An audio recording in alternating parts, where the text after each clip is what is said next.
Selamat pagi, perkenalkan saya Indra dari UT Makassar, Prodi Perencanaan Wilayah dan Kota. Saya akan memaparkan rancangan survei berjudul Identifikasi Karakteristik Guna Lahan dan Kegiatan di Kota Bandung.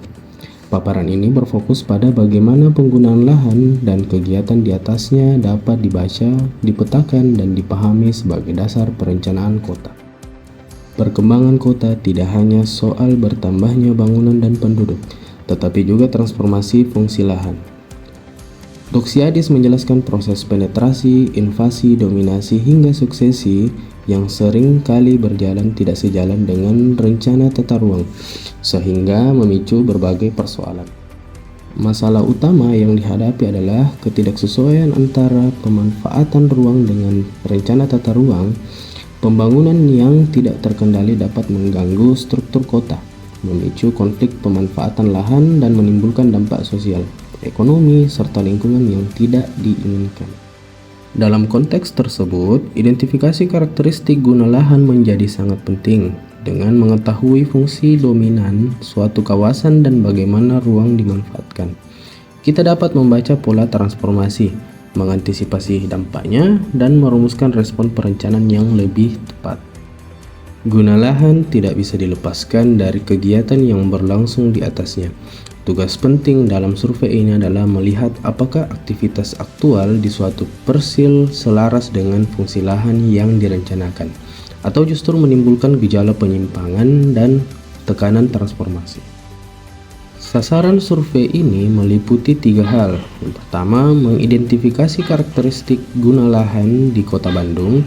Kedua, memetakan variasi kegiatan dalam tiap jenis guna lahan. Dan ketiga, mengenali karakteristik kegiatan yang cenderung berkembang di masing-masing zona penggunaan lahan. Keluaran yang ingin dihasilkan adalah sebuah laporan hasil survei berbasis data sekunder yang siap dipakai untuk tahapan perencanaan berikutnya. Laporan ini diharapkan dapat menjadi bahan masukan bagi analisis lebih lanjut maupun bagi perumus kebijakan tata ruang kota. Lokasi studi berada di Kota Bandung, yang secara perencanaan dibagi ke dalam beberapa wilayah pengembangan. Kota ini dipilih karena menunjukkan dinamika perkembangan yang intens dengan ragam fungsi lahan mulai dari pemukiman, komersial, industri, hingga tata ruang terbuka hijau. Pendekatan pelaksanaan dalam tugas ini bersifat studi literatur dan telaah data sekunder. Artinya, kita tidak melakukan survei lapangan, melainkan mengkaji informasi yang tersedia dari BPS, jurnal ilmiah, dan laporan pemerintah untuk merangkai gambaran mengenai pola guna lahan dan kegiatan. Secara garis besar, tahapan kerja dimulai dari perumusan masalah dan tujuan, dilanjutkan dengan identifikasi kebutuhan data, kemudian penelusuran dan pengumpulan data sekunder, diikuti pengelompokan serta penyajian deskriptif, dan diakhiri dengan penyusunan kesimpulan dalam bentuk laporan. Pengorganisasian kegiatan dilakukan dengan membentuk pembagian tugas yang jelas, menyusun kerangka waktu kerja selama 1 semester, serta menentukan siapa yang bertanggung jawab mengakses data BPS, menelaah jurnal, dan mengekstraksi informasi dari laporan pemerintah untuk menghindari tumpang tindih pekerjaan. Dari sisi administrasi dan logistik, pekerjaan ini menuntut pengolahan arsip digital yang rapi, pencatatan sumber data secara sistematis, serta penjadwalan yang realistis. Walaupun tidak ada kerja lapangan, disiplin dokumentasi tetap penting agar alur penelusuran data dapat dipertanggungjawabkan. Secara umum, guna lahan di Kota Bandung dapat dikelompokkan menjadi pemukiman, komersial, industri, ruang terbuka hijau, kawasan lindung, dan kawasan campuran. Klasifikasi ini membantu kita melihat di mana tekanan perubahan paling besar dan bagaimana kegiatan menyebar di masing-masing zona. Transformasi guna lahan dapat terlihat dari pergeseran fungsi, lahan kosong atau pertanian yang berubah menjadi pemukiman, atau pemukiman yang bertransformasi menjadi koridor komersial.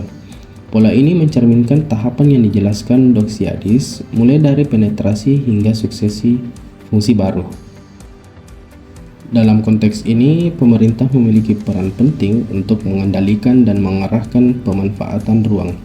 Melalui rencana tata ruang, regulasi, dan instrumen pengendalian pemerintah diharapkan mampu menyeimbangkan kepentingan ekonomi, kebutuhan ruang, hidup warga, dan kelestarian lingkungan kota. Transformasi guna lahan membawa dampak ganda. Di satu sisi dapat mendorong pertumbuhan ekonomi dan meningkatkan nilai lahan. Namun, di sisi lain berpotensi mengurangi ruang terbuka hijau, memicu kemacetan, dan menimbulkan ketimpangan akses ruang. Disinilah pentingnya identifikasi dan pengolahan yang bijak. Sebagai penutup, kita telah melihat bagaimana karakteristik guna lahan dan kegiatan di Kota Bandung saling berkaitan, serta bagaimana transformasi ruang membawa peluang sekaligus resiko. Melalui identifikasi yang lebih cermat dan pemanfaatan data yang tepat, diharapkan perencanaan kota dapat berjalan lebih bijak, adil, dan berkelanjutan. Terima kasih atas perhatian Anda.